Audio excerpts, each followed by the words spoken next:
The Berryhill trial has hit a snag. An alleged murder was indicted in September, and we have scores of a couple Concho Valley teams that played last night. I'm Ryan Chadwick, and welcome to Live.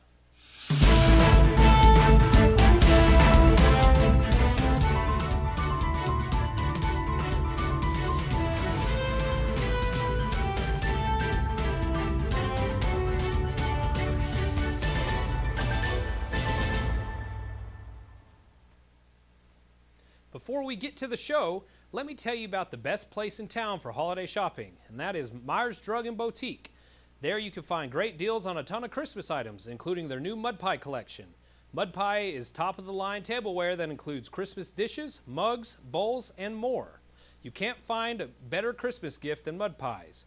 Go check them out today at Myers Drug and Boutique downtown. They are located at the corner of Chadburn and Beauregard in the center of historic downtown San Angelo. You can shop there Monday through Friday, 9 to 6, and Saturdays, 10 to 2. See more at myersdrug.com. The Evan Berryhill case has hit a snag after newly sworn-in county court at law judge Andrew Graves stepped away from the pending trial. Berryhill was arrested and charged with a hate crime 4 months after a video surfaced of her getting into an argument with two other individuals at an apartment complex in San Angelo. During the encounter, Berryhill allegedly assaulted one of the men via unwanted touching. Graves said that he had to recuse himself from the trial because he spoke to San Angelo Live's Joe Hyde about it before he was sworn in as judge on November 1st. Berryhill's trial date has been reset to January 9th, 2023, and Judge Ben Nolan has taken over. For more on the Berryhill saga, go to sanangelolive.com. The San Angelo man accused in the shooting death of Sean Turbo Clark has been indicted for murder. Paul Zipper was indicted in September for the May shooting. According to court documents, San Angelo police responded to Shannon South for a gunshot victim who stated that he and Clark were in his garage at his residence when Zipper appeared. Clark and Zipper began arguing when Zipper allegedly pulled out a silver handgun and shot Clark in the chest before turning to the victim and shooting him as he ran into his residence. Zipper then allegedly moved Clark's body to Erie County, where it was discovered on June 8th by a goat farmer. By this time, Zipper had already been arrested on May 26th for aggravated assault. Zipper is currently in the Tom Green County Detention Facility and has a $1 million bond. The Sterling City Eagles traveled to Clyde to play their second-round playoff matchup against the Windhorse Trojans Thursday night. The Eagles trailed 28-8 in the second quarter, but fought back to get within 6 points in the fourth. Ultimately, Sterling City fell 43-29, but fought an admirable battle the entire game. Cover One reporter James Bellini spoke with head coach Trey Cisco after the game, and he commented that you cannot spot a team 14 points early and expect to win. As good as the Eagles played in the second half, their slow start doomed their chances at victory. Sterling City may have been knocked out of the playoffs, but the Erie County Hornets won their playoff matchup to advance to the third round of the UIL Texas High School playoffs. The Hornets rematched the Leaky Eagles in Sonora on Thursday and absolutely dismantled them. Erie County scored early and often, and their defense locked down the Eagles all game. In UIL six-man rules, if one team is ahead by 45 points at any point in the second half, the game is over. The Hornets scored 52 points in the first half, and the game ended at halftime.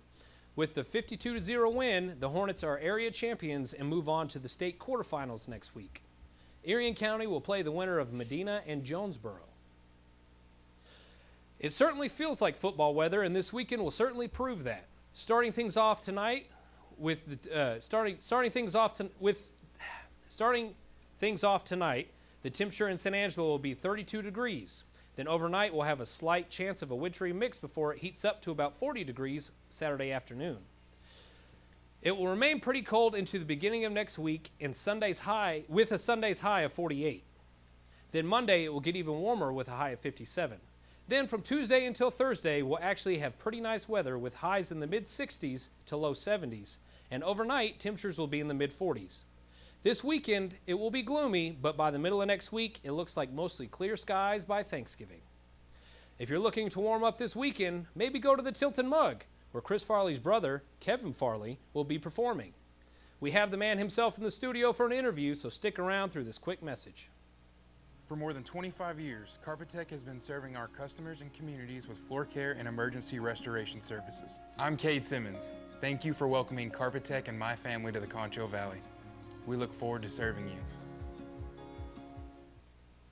Happy Friday here in San Angelo, Texas. It's going to be a cold weekend, but on today's show we have a very special guest, and we're going to talk about how you can be entertained mightily on Saturday night.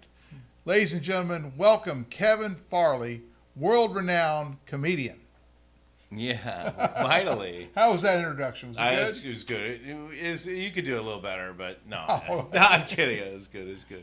But Thank you very much. Very kind. I know you hate hearing people say this, but we've interviewed before, so we kind of we already broke the ice. But Yeah. for the people out there who don't know, this is Chris Farley's brother. That's right. Chris Farley's brother. Yeah. Do you feel like, I mean, I have to ask one Chris Farley story. Do you miss him? Oh yeah. What if I said no? No. You'd be a comedian? Yeah. No. Yeah. Oh yeah. I mean, it's weird. It's been 22 years since Chris passed away, and I don't know. It's sometimes, if anyone's lost a loved one or anything like that, it's weird. It go, and then all of a sudden it can come back really fast. And even after 22 years. So, yeah. But he's so famous still that I sort of sense that he's around sometimes. Well, a day doesn't go by and I don't see a Chris Farley clip on the internet for someone responding to some political joke or some kind of stuff like that. And he was, I mean, a lot of the things he did was so outlandish for his day, but today people remember that. They remember those routines. They remember the van down by the river, for example. They do. Yeah. Yeah, they do. They remember all that, and Lottie Frickin' Da and all those kinds of things that he used to say. It's a testament to his comedy and what he did. Well, that he's survived this so long. But fast forward to today. I mean, you guys came up in a different environment than it is today. And if you watch Dave Chappelle's routine on Saturday Night Live this past weekend, which I thought was hilarious. I don't know what you thought about it, but I mean, he's trying to blast through what's happening to comedy in America. I mean, what we're doing to people is we have just a bunch of tattletales. And if you say the wrong thing, to help themselves feel better, they'll try to get you canceled for saying the wrong thing. Yeah. So what do you say on your comedy show that will get you canceled? Well, I don't really get too controversial. I think with comedy, certainly the way I grew up with comedy, since Chris being my brother and that, we had a sort of a philosophy that comedy was more silly. Right. When I grew up, I mean. When you say silly, do you mean you didn't take it as seriously? Yeah. I mean, I like the kind of comedy that I miss now. I think comedy seems to be going the way of, who's going to be the smartest or the most political or say the most outrageous thing. And I've never really competed in that level. Right. I've always thought of comedy as who can say the silliest or be the funniest. Just the goal for me was always to make people laugh. I'm certainly not ever the smartest person in the room, and I'm definitely not going to be the smartest person in the room. So I always have to attack it from more of a silly angle. You know what I mean? And I leave it up to Chappelle, Bill Maher, and all those other guys to kind of go that route, just because do the political correct thing. And they're smart. They're very smart. I don't really compete on that level. I'd rather be like, I used to like Carol Burnett, or I like some of the clowns, like Chevy Chase or Jackie Gleason. Those guys were physical comics, and they never. Jim Carrey. Yeah, I love Jim Carrey. Yeah. I just have to mention Jim Carrey because a lot of our audience is, young. Yeah. They don't remember all this stuff. I mean, the only memory they have of Richard Pryor may be a clip they see on YouTube. I know. And Richard Pryor, if the stuff that he talked about was really just his personal life and that kind of thing. Right. And he was just hilarious, but he was always so vulnerable, and I think for him it was about being funny and being real and being funny, not necessarily being political or being smart, politically smart. Right. And that's a certainly, like Bill Maher does that, and Chappelle does that really well, and Chris Rock and those kind of guys. Those guys are just better at it than I am. I thought Chappelle's thing was amazing. I would have never had the guts to do it. I mean, he blew open some doors, I think. Yeah, I don't know how much because I think those areas, and certainly in the country, we're getting ensconced in. I don't know. I mean, I think it was certainly amazing what he did in terms of just nobody has ever done that, and that's kind of what Chappelle does. Right. But I don't know I think whatever this cancel culture is, and whatever this is, I think the people that are going to smash it are the comedians, the guys that are out there talking, because this is the only way is speaking, and speak, because it's not going to happen with words and typing. It's going to be with speech, and speech is going to be, and it still is, the number one way we fight this, and it's going to be, like it's been from day one. The power to speak to people and speak your mind is something that it's the First Amendment, right? Yeah. Well, we're in San Angelo, Texas, and you're on this little mini West Texas tour. So last night you performed in Odessa. Tomorrow night, I'm sorry, not last night. I'm going to say that Thursday night you performed in Odessa, and then tonight, Friday night, you're going to perform in Abilene. Yeah. And then Saturday at 9:30 at the Tilted Mug, you'll be in San Angelo. In San Angelo, yeah. All right. So what are your observations of West Texas? Oh, I've always said I want just one of those oil rigs. Like on our logo? Yeah, and like on your logo. I see them all over. I only want one, which is kind of setting the bar low. So I think that's, a pretty good goal to have. Either that or one of those windmills. I'll take either one. Either windmill for green energy or the oil well. So it doesn't matter. It doesn't matter. I just want one, that's all. I think that'll I can retire on that maybe. Well, we don't want you to retire because we have to fix some things first, right? I'll never retire. Yeah, I'll keep going. I love doing what I do. I enjoyed the show last night, and I enjoy getting out and seeing places like middle of Texas, and I enjoy seeing these kinds of places and getting out and getting to know the people. And, and this is different because you're in Florida. I mean, you're down there with the salt water and the hurricanes. Yeah. I know. We just got a real nasty hurricane. We're trying to get through it.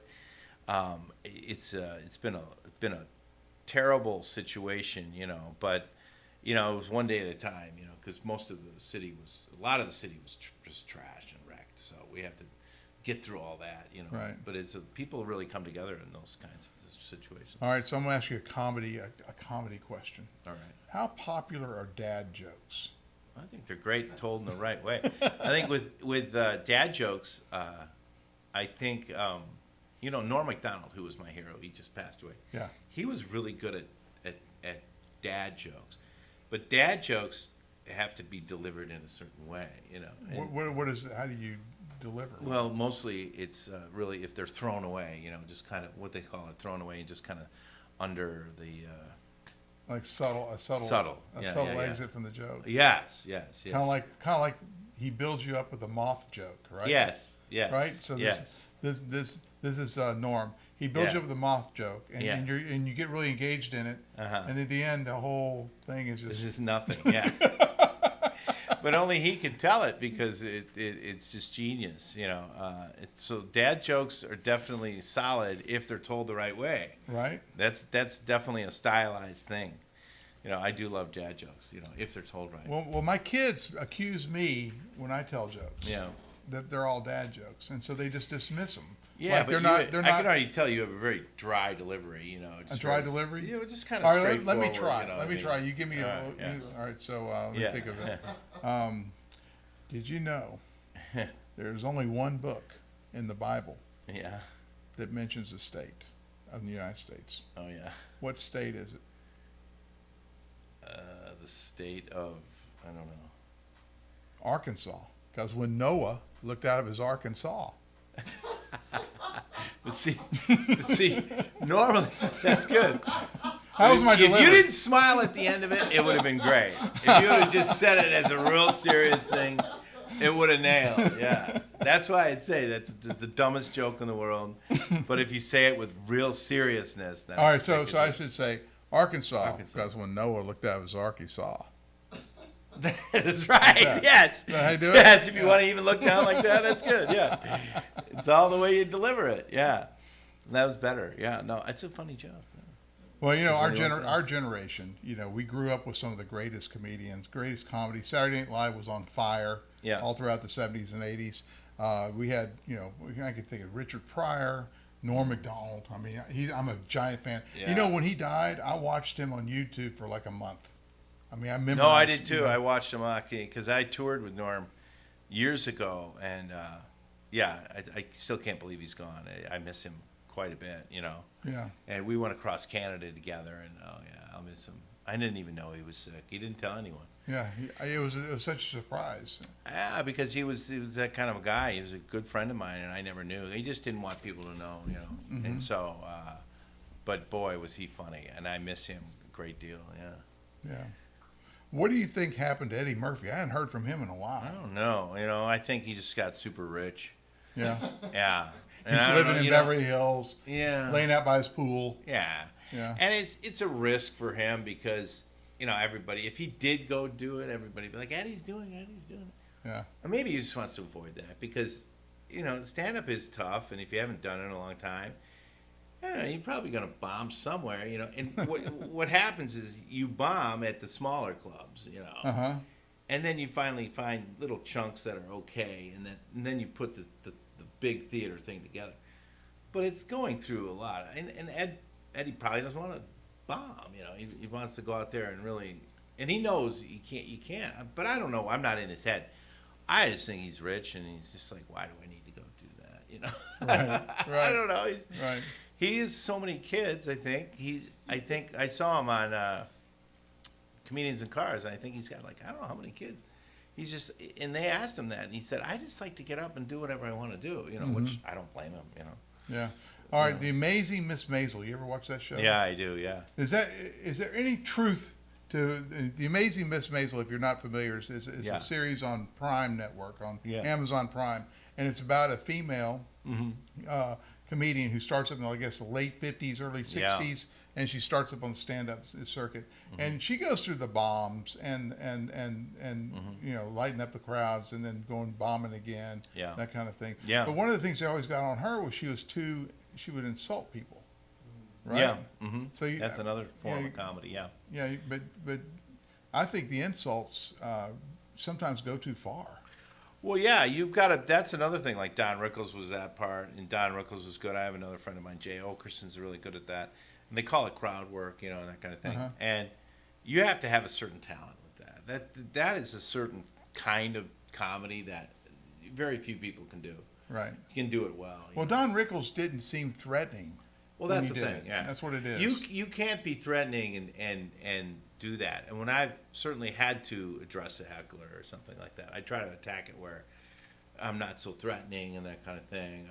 And then it works good. You can't be threatening if you're going to go out and do crowd work like that. Yeah. So, and so many times when you're on stage and you get interrupted, I'm like, you know, yeah, you get triggered, you start to get pissed. Right. And it's hard to control, you know. I've seen a lot of comics lose their temper on stage, and it's like, oh no, it's not gonna work, you know. You can't lose your temper like that. On a side note on the crowd work technique. That's what they call it. Yeah. Jeff Dunham, Yeah. he uses some of his puppets to do crowd work, and other ones don't. Yeah. You notice that? Like he's got Well, the grumpy old man Walt. Yeah, You know, the puppet Walt. And he's going to talk to people. But you know, Ahmed the Dead Terrorist, when he says silence, I kill you. I you know, kill you, yeah, that's yeah. crowd work. Yeah. You know. No, I think that Jeff has got. I haven't seen Jeff's act, but I imagine each one of those puppets has its own personality. You know? So I'm sure, you know, in each one of them. But he's lucky he can hide behind the puppet, so he's never the bad guy. I know. Yeah. You know, ventriloquism is a lost art. He's like one of the only ones that does it. Right. But that is such a thing, you know, and certainly he's done it in Vegas for a long time. But yeah, I mean, if you can get the voice thing down, and it's a cool thing to do, you know. I mean, I always wanted to have either a puppet or a guitar. You know, that could help me out on stage. You know. Well, why don't you try guitar Saturday night in San Angelo? Sure, I'll string a few things. You know, that's all I can do. 3 chords. That's all you need to know. I don't know anything. That's what they say. Yeah. Now you're going to work on a movie. Did I hear that right? Yeah, I got a movie, Grumpy Santa, starting with Richard Karn, the guy from Home Alone. He was the sidekick. He was sidekick for Tim Allen, right? Right. Yeah. He and I are shooting a movie. I think in Dallas next week. And you're going to be the Grumpy Santa? I'll be his friend. No. Why does his Grumpy bowling buddy? How does Grumpy Santa have a friend? Oh, he's just. I mean, he's Grumpy Santa. No one probably want to hang around with him. Yeah, I think he's just. You know, he goes through. It's a story about a guy going through troubles in his marriage and that kind of thing, and it's around Christmas. It's a good Christmas story. But he's not real Santa. No, I don't think so. He just looks like it. We have a guy here in San Angelo that looks like Santa is in the news all the time. Oh, yeah. And I keep begging him. I said, can't I say Santa Claus bombed City Hall? He goes, no, don't do that. Does he look like Santa? Oh, exactly like him. And in fact, we'll put it up on the screen here real quick. Anyway, James hates when I do that. Is he your friend? Yeah, he's a good friend of mine. Yeah. But we have a controversy going on in town with the economic development industrial complex. And, you know, there's nothing worse in a small town than economic development complex because, you know, this is the crony capitalism guys. These are the ones that pick and choose losers, you know, or winners. Right. You know, they dole out government cash to businesses to make more jobs and stuff like that. Sure. And this guy has figured out that there's some things that are not going right. And he's pointing it out, but he looks so nice. Yeah. He looks so nice. He looks like like Santa. Like he's gonna bring us some toys for Christmas, or he might cut off all of City Hall and they won't get. He's got a lot of power. Yes, all City Hall's gonna get coal. Oh. So you know, sometimes the nicest guys, you know, the seemingly nicest guys, and they're wielding that kind of power. You're like, oh, wait a minute. Yeah, I mean, and he's very straightforward, and he doesn't say anything mean to anyone. He just, you know, throws out the facts as he knows them. You know. Well, he's got, I got to meet Santa. Why don't you dress like Santa and do it? Oh, that'd be good. He does that's his side gig. I mean, he's a retired. I'm sure, yeah. It's a side gig, but he's got the real deal beard and everything. I wonder what they pay him. What do they pay him? I don't know. He probably makes hundreds of dollars, maybe. During that, doing Santa. Yeah, probably makes as much as a comedian does. No, he's definitely way more than me. Right, Mike? Just kidding. I'm just kidding. But anyway, you've been through San Angelo before, and it's the thing about when comedians like you come out here, it elevates the community. I like it because nice. The arts are important, and comedy is part of the arts. Yeah. And I want to make sure that people know that you can support the arts. I think the Tilted Mug only holds about 100 people, but you know, 9:30 on Saturday night, you and your girl want to go out there and do something. Yeah, well, I like it because we spend so much time indoors on COVID and everything, and you know, we spend so much time in front of our screens. I think it's important to get out, you know, and not only just exercise outside, but socialize outside. Right. You know, and you know, go have a beer or a drink or whatever you want to do, and talk to your neighbor, and then listen to live comedy or a live show, and you know, it gets us back interacting with one another. You know, I think the more we can stay away from our screens, the better. Yeah, and we do spend too much time on our screens. Oh yeah. In fact, Apple now tells you you've spent too much time. Yeah, exactly. Because they know it's bad. Yeah. They want to make money too, so they know it's detrimental to your health. So get out and do something live. Talk to your neighbor and come out to the comedy show. 9:30 Tilted Mug. It's in the Southwest Shopping Center on Knickerbocker Road at Southwest. You can't miss it there. It's right there in the corner. Real nice little quaint bar. Yeah, fun, yeah. You know why they call it the Tilted Mug? Well, because tilting the mug. No, they bought some mugs, I think, a while back, and they were not made right, and they were tilted No over. way, really? Yeah. That's you have funny. to ask them about it. They return the mugs or they keep them? No, they keep. They still use them. Yeah. Ah, cool. So now when they order the mugs, they go, make sure you send us the defective ones. Yeah, right, yeah. Give me all your defective ones, yeah. But anyway, Kevin Farley, comedian. He's going to be at the Tilted Mug in San Angelo Saturday night, 9:30. Y'all go see him. Go see me. Thank you. Back to you guys. That's it for Live Today. Don't forget, the Cover One crew is heading out tonight to bring you coverage of all the teams playing in the area round. We'll have the Wall Hawks, Sonora Broncos, some of the Friendship South Lake Carroll game that will be played right here at San Angelo Stadium, and tomorrow, get out to the Tilted Mug for Kevin Farley at 9:30. For all of us here at San Angelo Live, I'm Ryan Chadwick. Thank you for tuning in, and Cover One will see you tonight.